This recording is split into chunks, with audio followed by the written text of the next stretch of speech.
प्यारा प्यार का मन हमारा, यहाँ हमारा लक्ष्य है।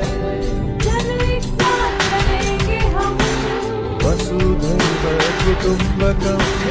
वसुधैव वसुधैव वसुधैव कुटुम्बकम्। एक ही ईश्वर एक ही ज्ञान, वसुधैव कुटुम्बकम्। नमस्कार, आप सुन रहे हैं अपना रेडियो 96.9 FM। मैं हूं अनुराधा। स्वागत है आप सभी का आज के विशेष कार्यक्रम जिसका नाम है G20 भारत की अध्यक्षता। वसुधैव कुटुम्बकम इस ध्येय वाक्य के साथ भारत G20 समूह की अध्यक्षता कर रहा है। ये हम सभी के लिए बड़े ही गर्व की बात है। यही हमारी संस्कृति है, यानी हम पूरे विश्व को ही अपना परिवार मानते हैं। जैसा कि आप जानते हैं, 9 और 10 सितंबर को G20 शिखर सम्मेलन दिल्ली में आयोजित होने जा रहा है, जिसमें 40 से ज्यादा देशों के राष्ट्रीय अध्यक्ष इस सम्मेलन में शामिल होंगे। भारत 1 दिसंबर 2022 से 30 नवंबर 2023 तक G20 की अध्यक्षता करेगा। तो आने वाले विदेशी मेहमानों के स्वागत के लिए हम पूरे देशवासी तैयार हैं। पूरा देश मेहमानों का बड़े जोर शोर से स्वागत करने के लिए तैयार है। तो तैयारियों की बात आई है तो आइए जानते हैं कि G20 शिखर सम्मेलन को लेकर दिल्ली में क्या क्या तैयारियां की गई हैं। आइए जानते हैं। तो जैसे कि आप जानते हैं कि विदेशी मेहमान हमारी धरती पर आ रहे हैं तो उनकी सुरक्षा करना हमारा दायित्व है। तो सुरक्षा व्यवस्था के पुख्ता इंतजामात किए गए हैं। इसको देखते हुए सुरक्षा में 1,30,000 से ज्यादा सुरक्षाकर्मी और कमांडोज तैनात किए गए हैं। ड्रोन कैमरों से निगरानी की जाएगी। इसके अलावा पहली बार AI कैमरों से निगरानी की जाएगी। हुमायूं रोड पर आपदा प्रबंधन केंद्र बनाया गया है और सुरक्षा के इंतजामात को देखते हुए सुप्रीम कोर्ट मेट्रो पूरी तरह से बंद रहेगा। इसके अलावा धौला कुआं, खान मार्केट, जनपथ, भीकाजी कामा मेट्रो स्टेशनों को सेंसिटिव जगहों की सूची में रखा गया है। इसके साथ ही 7 सितंबर की शाम से लेकर 11 सितंबर की शाम तक एयरपोर्ट की तरफ जाने वाले यात्रियों को भी मेट्रो के इस्तेमाल के लिए कहा गया है।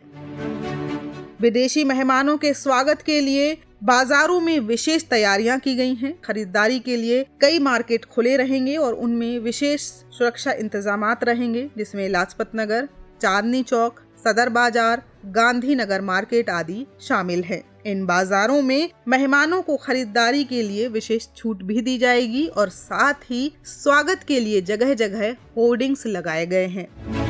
सफाई के लिए 5,000 सफाई कर्मियों को स्वच्छता का जिम्मा दिया गया है। इसके अलावा साइकिल ट्रैक और पैदल ट्रैक बनाए गए हैं। 2.5 लाख से अधिक पौधे लगाए गए हैं, जिससे दिल्ली क्लीन और ग्रीन दिखे। राजधानी में स्वागत के लिए ऐतिहासिक स्मारक बनकर तैयार हैं।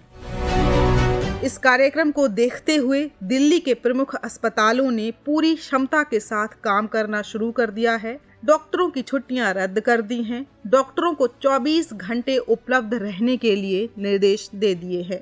इसके अलावा जब विदेशी मेहमान हमारी धरती पर आ रहे हैं तो उनके स्वागत के लिए जाहिर सी बात है कि हम खाने का इंतजाम करेंगे। तो जयपुर हाउस में दोपहर के भोजन का इंतजाम किया गया है। जैसे कि आप जानते हैं कि भारत मिलेट्स वर्ष सेलिब्रेट कर रहा है, तो इसी को देखते हुए मेहमानों को बाजरे से बने व्यंजन परोसे जाएंगे। तो ये था सुरक्षा व्यवस्थाओं का जायजा। इसके साथ ही 1 दिसंबर 2022 से भारत G20 की अध्यक्षता कर रहा है। हमारे देश के माननीय प्रधानमंत्री श्री नरेंद्र मोदी समय समय पर इस पर चर्चा करते रहते हैं। उन्होंने अपने मासिक रेडियो संबोधन मन की बात कार्यक्रम में G20 के बारे में चर्चा की है। तो आइए सुनते हैं कि उन्होंने G20 के बारे में क्या कहा। मेरे परिवारजनों, सितंबर का महीना भारत के सामर्थ्य का साक्षी बनने जा रहा है। अगले महीने होने जा रही G20 लीडर समिट के लिए भारत पूरी तरह से तैयार है। इस आयोजन में भाग लेने के लिए 40 देशों के राष्ट्राध्यक्ष और अनेक ग्लोबल ऑर्गेनाइजेशंस राजधानी दिल्ली आ रहे हैं।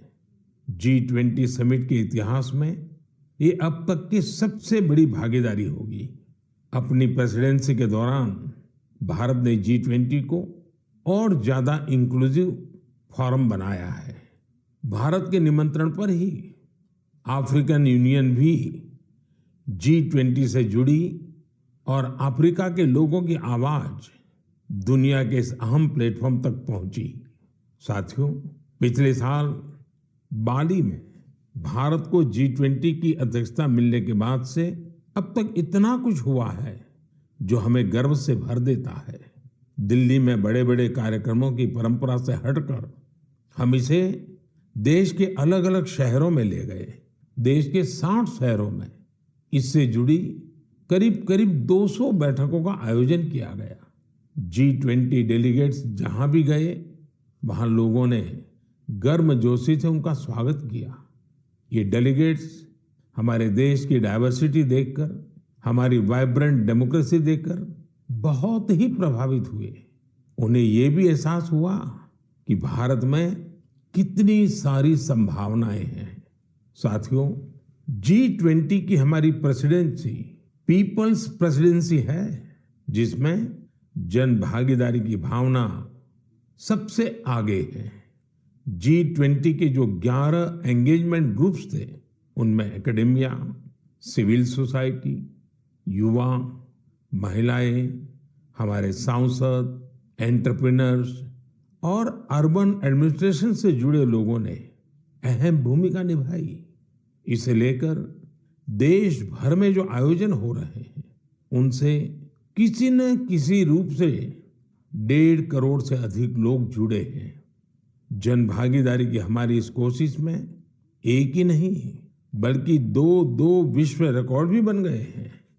वाराणसी में हुई G20 क्विज में 800 स्कूलों के 1.25 लाख स्टूडेंट्स की भागीदारी एक नया विश्व रिकॉर्ड बन गया। तो दोस्तों, अभी हम G20 के बारे में इतनी बात कर चुके हैं और पिछले कई दिनों से आप इस कार्यक्रम के बारे में पढ़ व सुन रहे होंगे। आपके मन में एक सवाल जरूर आता होगा कि ये G20 क्या है। तो जैसा कि नाम से ही स्पष्ट है, G20 यानी समूह 20। इसमें 20 देशों का एक संगठन है। G20 का गठन वर्ष 1999 के दशक के अंत के वित्तीय संकट की पृष्ठभूमि में किया गया था, जिसने विशेष रूप से पूर्वी एशिया और दक्षिण पूर्व एशिया को प्रभावित किया था। इसका उद्देश्य मध्यम आय वाले देशों को शामिल करके वैश्विक वित्तीय स्थिरता को सुरक्षित करना है। साथ में G20 देशों में दुनिया की 60% आबादी, वैश्विक GDP का 80% और वैश्विक व्यापार का 75% शामिल है। और अब बात करते हैं कि G20 में कौन कौन से देश सदस्य हैं। तो इस ग्रुप में अर्जेंटीना, ऑस्ट्रेलिया, ब्राजील, कनाडा, चीन, European union, France, Germany, Bharat, Indonesia, Italy, Japan, Mexico, रूस, सऊदी अरब, दक्षिण अफ्रीका, कोरिया गणराज्य, तुर्की, यूनाइटेड किंगडम और संयुक्त राज्य अमेरिका शामिल हैं। इसके अलावा आपको मैं बता दूं कि स्पेन को स्थायी अतिथि के रूप में आमंत्रित किया जाता है। और अब बात करते हैं कि इस G20 सम्मेलन में भारत किन किन देशों को अतिथि के रूप में स्वागत करने के लिए तैयार है। भारत G20 अध्यक्ष के तौर पर बांग्लादेश, मिस्र, Mauritius, Netherland, Nigeria, Oman, Singapore, Spain और संयुक्त अरब अमीरात को अतिथि देशों के रूप में आमंत्रित कर रहा है। आपने इन दिनों एक और शब्द बहुत सुना होगा, वो है ट्रोइका। अध्यक्षता के दौरान भारत, इंडोनेशिया और ब्राजील ट्रोइका का गठन करेंगे। ये पहली बार होगा जब ट्रोइका में 3 विकासशील देश और उभरती अर्थव्यवस्थाएं शामिल होंगी, जो उन्हें वैश्विक शक्तियों के मध्य बढ़त प्रदान करेंगी। ट्रोइका G20 के भीतर शीर्ष समूह को संदर्भित करता है, जिसमें वर्तमान, पिछले और आगामी अध्यक्ष वाले देश शामिल हैं। और इस बार की ट्रोइका है इंडोनेशिया, भारत और ब्राजील। इस सम्मेलन की प्राथमिकताएं क्या हैं, आइए जानते हैं।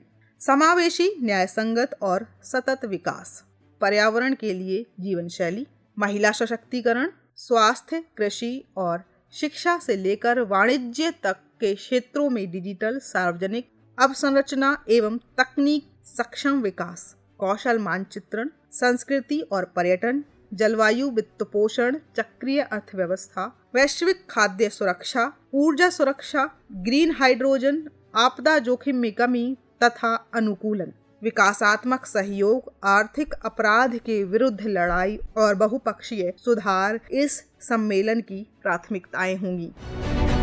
अब हम बात करते हैं भारत के लिए G20 की अध्यक्षता कितनी महत्वपूर्ण है। G20 भारत के लिए कई कारणों से महत्वपूर्ण है, जैसे कि प्रतिनिधित्व। भारत G20 में शामिल 20 देशों में से एक है जो इसे वैश्विक अर्थव्यवस्था से संबंधित नीतिगत मुद्दों पर चर्चा के लिए अंतर्राष्ट्रीय मंच में अपना पक्ष रखने का मौका देता है। G20 सम्मेलन भारत को प्रमुख आर्थिक मुद्दों पर अपने दृष्टिकोण और राय साझा करने के साथ ही वैश्विक आर्थिक नीतियों की दिशा तय करने वाले मुद्दों पर राय देने का अवसर प्रदान करता है। इसके अलावा आर्थिक विकास, G20 भारत को दुनिया की सबसे बड़ी अर्थव्यवस्थाओं के साथ जुड़ने और अपने आर्थिक हितों को बढ़ावा देने के लिए एक मंच प्रदान करता है। भारत निवेश और व्यापार को आकर्षित करने के लिए G20 मंच का भरपूर लाभ उठा सकता है। इसके आर्थिक विकास और विकास को गति दे सकता है। वैश्विक मुद्दे, भारत के लिए G20 जलवायु परिवर्तन, गरीबी और असमानता जैसे वैश्विक मुद्दों को संबोधित करने का एक महत्वपूर्ण मंच है। भारत इन मुद्दों का समाधान खोजने और सतत व समावेशी आर्थिक विकास को बढ़ावा देने के लिए अन्य G20 देशों के साथ सहयोग कर सकता है। और वित्तीय स्थिरता, G20 समूह भारत के लिए भी प्रासंगिक हैं क्योंकि ये अंतर्राष्ट्रीय वित्तीय स्थिरता बढ़ाने में अहम भूमिका निभाता है। भारत वित्तीय विनियमन और स्थिरता से जुड़े विषयों पर चर्चा में भाग ले सकता है, जो ये सुनिश्चित करने में मदद कर सकता है कि वैश्विक वित्तीय प्रणाली स्थिर और लचीली बनी रहे और इसके हितों की अनदेखी न होने पाए। इसके साथ ही एक महत्वपूर्ण सूचना ये है कि 8, 9 और 10 तारीख को दिल्ली में इस कार्यक्रम को देखते हुए सरकार ने घर पर रहने के निर्देश दिए हैं। मेट्रो सेवा चालू रहेगी, लेकिन बहुत ज़रूरी ना हो तो घर से बाहर ना निकलें और इस कार्यक्रम को सफल बनाएं। इसी के साथ अब हमारा समय होता है इस कार्यक्रम से विदा लेने का। आपको ये कार्यक्रम कैसा लगा, इसके बारे में आप राय सुझाव हमें दे सकते हैं। इसके लिए आप हमें फॉलो कीजिए हमारे फेसबुक पेज पर। हमारा फेसबुक पेज है अपना रेडियो 96.9 FM। अब दीजिए अनुराधा को इस कार्यक्रम से जाने की अनुमति। आप सुनते रहिए अपना रेडियो 96.9 FM। नमस्कार। प्यारा प्यार का मन हमारा, यहाँ हमारा लक्ष्य है। चलो एक साथ रहेंगे हम, वसुधैव कुटुंबकम्।